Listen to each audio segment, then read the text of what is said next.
of today. I will start with a story. The Talmud tells us that one of the greatest sages by the name of Rabbi Yehuda,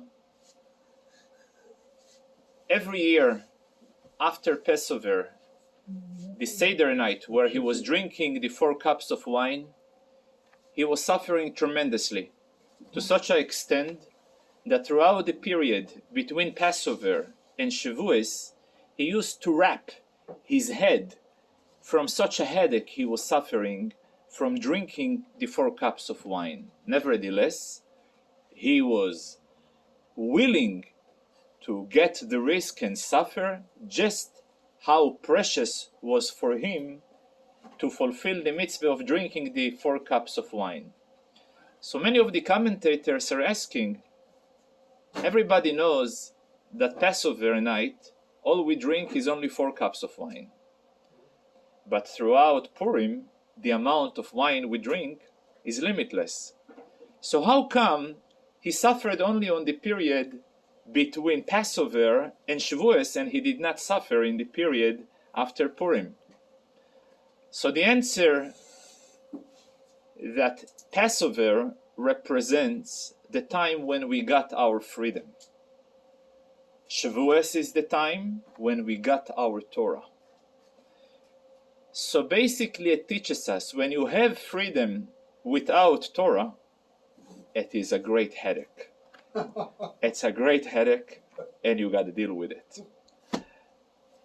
This is the period that we are right now between Passover and between the Shavuos time, that without proper internal work and preparation, we will suffer from the headache.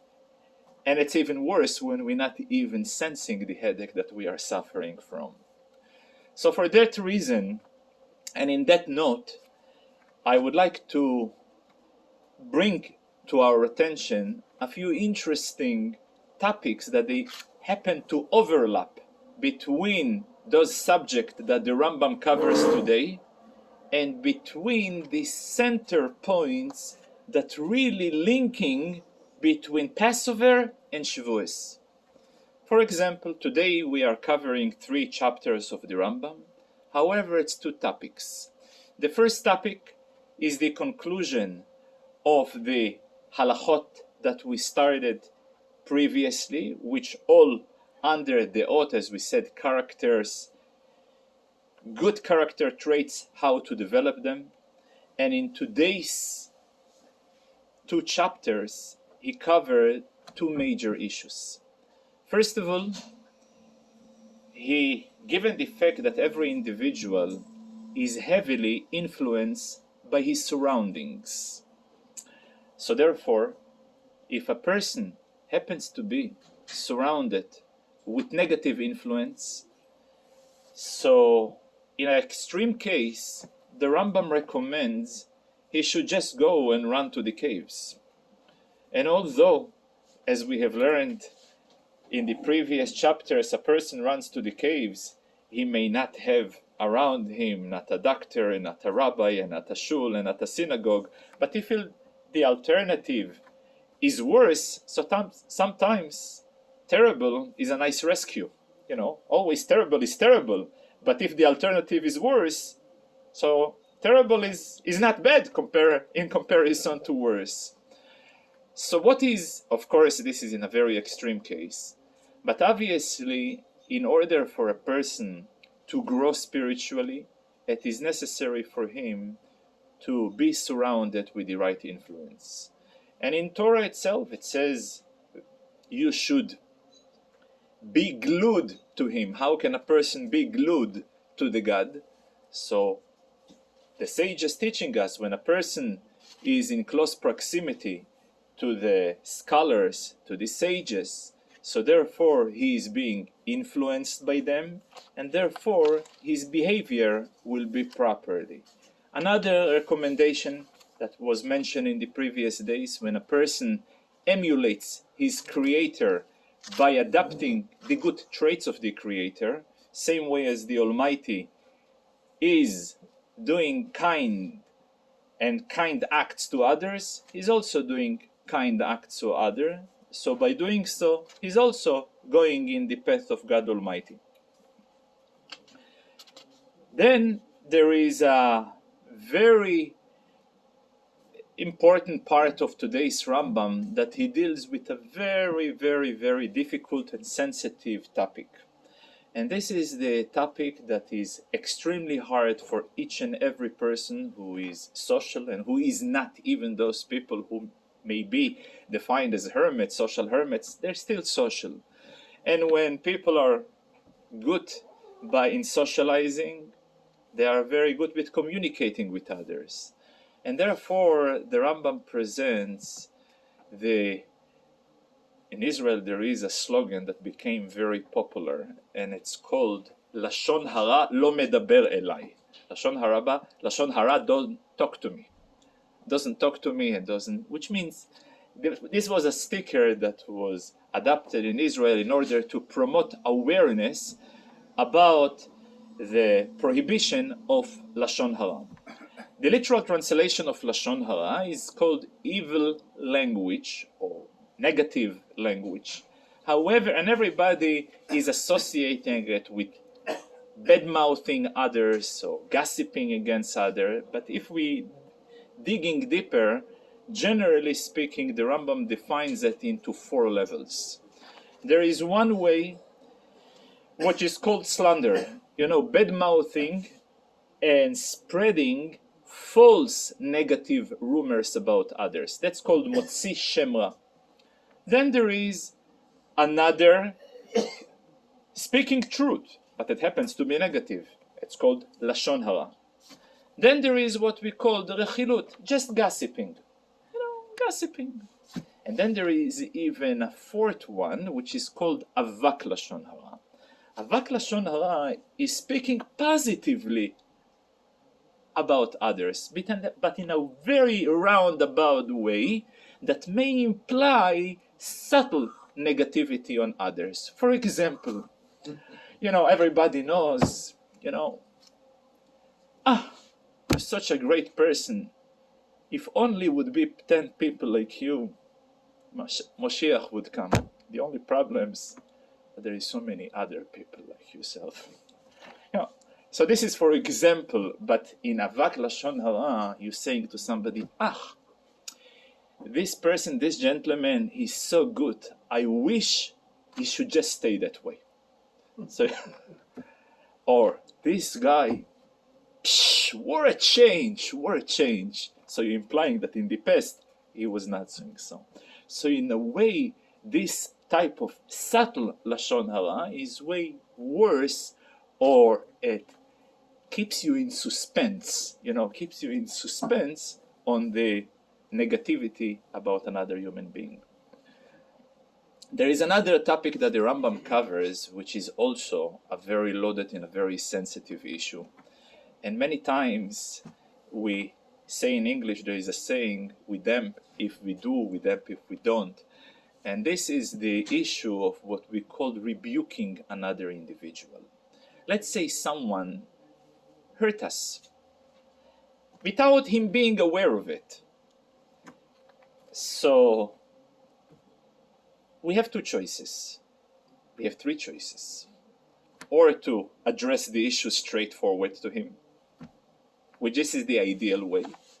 That way, you're not storing it in your heart and it develops into a monster. There is another way, just to remain, the even bigger ideal way, to forgive him and forget about it and move on, and this is the most ideal way.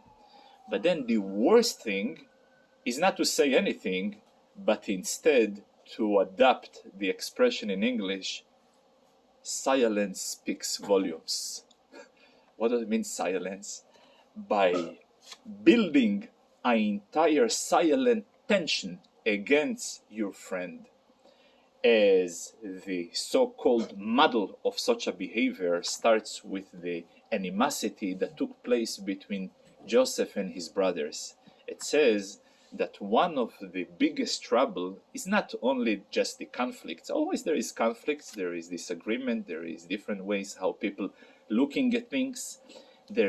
greatest problem, it says that velo yachlu dabro leshalom. They weren't able to communicate with each other, and as a result, a little grain turned to a huge mountain, which basically led to the roots of all exiles. Today we are in exiles, we are in a very troubled condition as a result of the original exile, which were caused by a tension building amongst siblings that they were not able to communicate with each other. So therefore, when a person sees something by his brother, by his friend, that is not right, he should address it. He should address it nicely, he should address it privately, he should address it with sincerity, that the individual will sense that he's not just there to poke him or he's not there to provoke him, but when an individual gets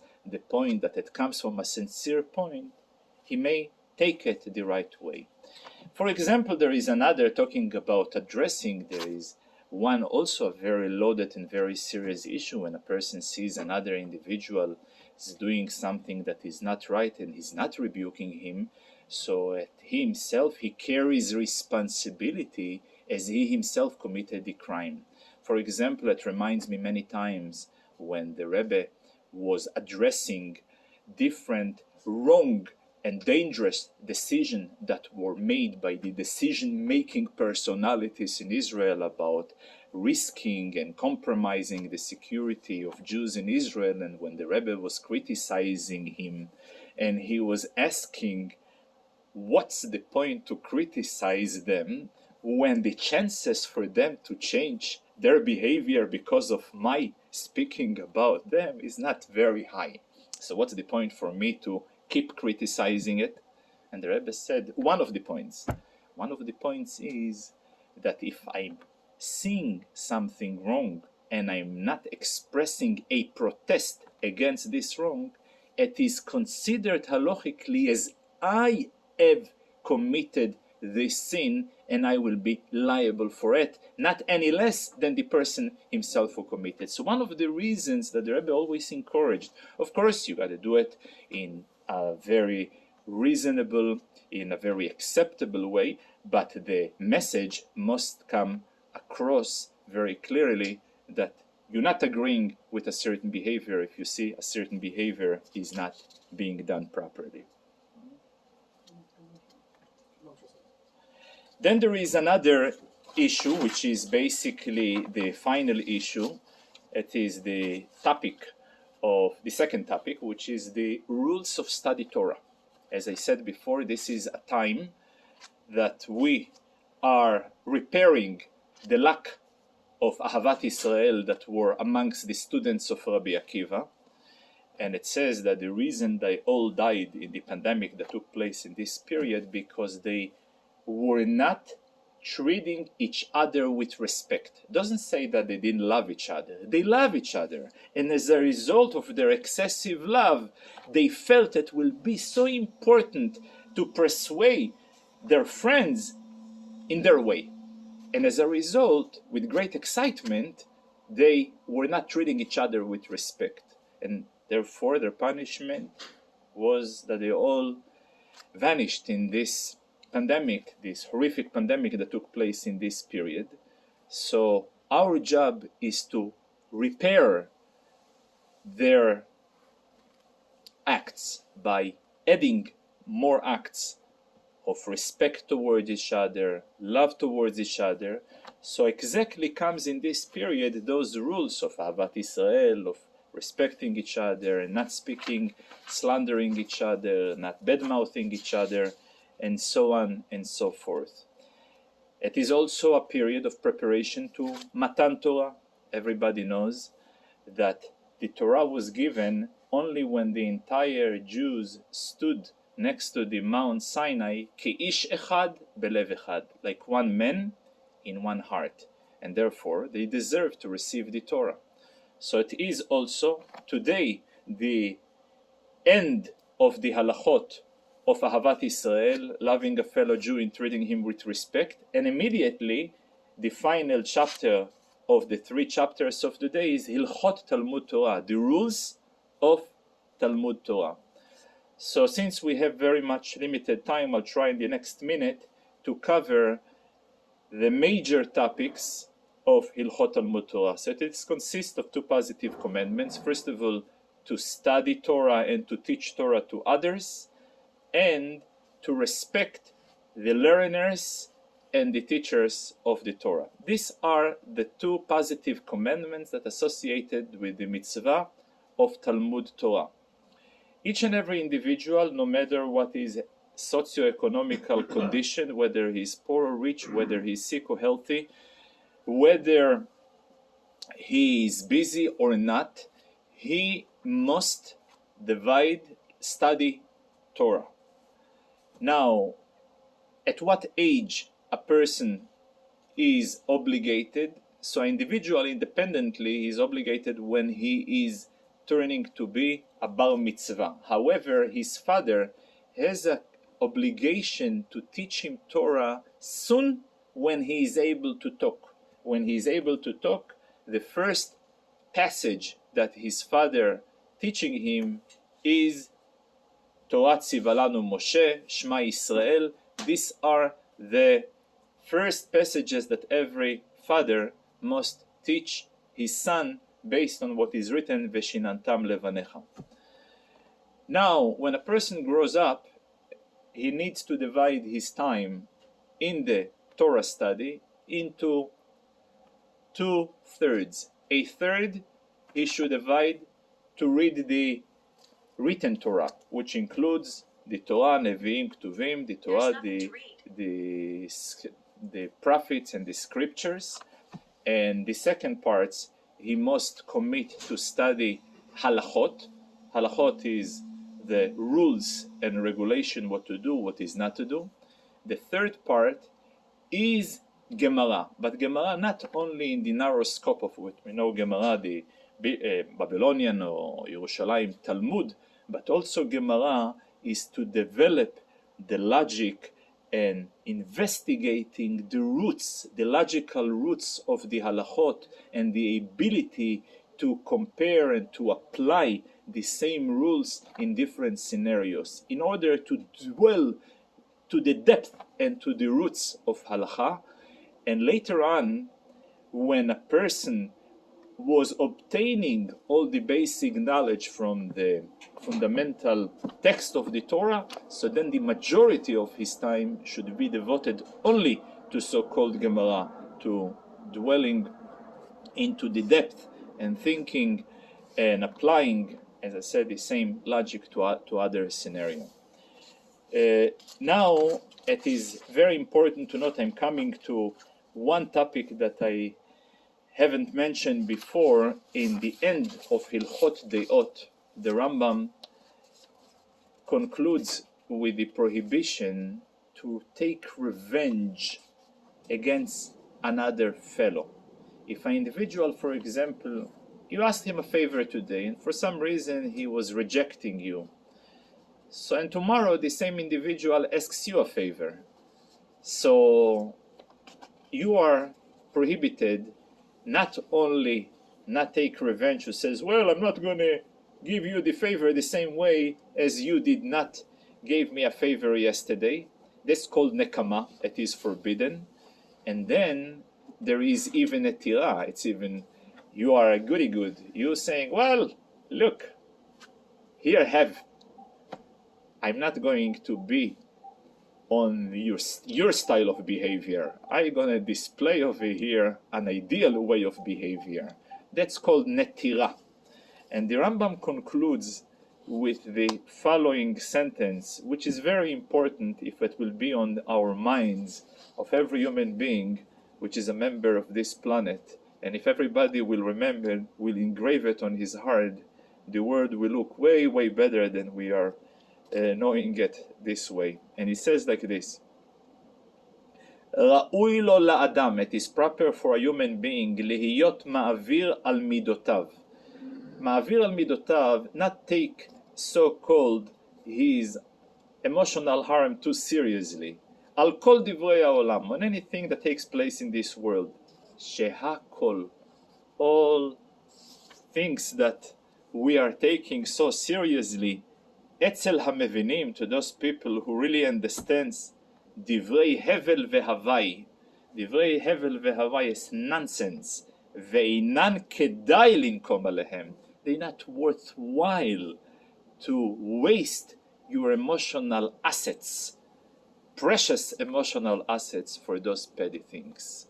If an individual will realize how petty and how nonsense is to take seriously things that we are taking seriously, how much more energy and internal wealth he will have to channel it towards the proper things. Yehi Ratzon that each and every one of us will be able to have it on his mind, on the heart, and Todah.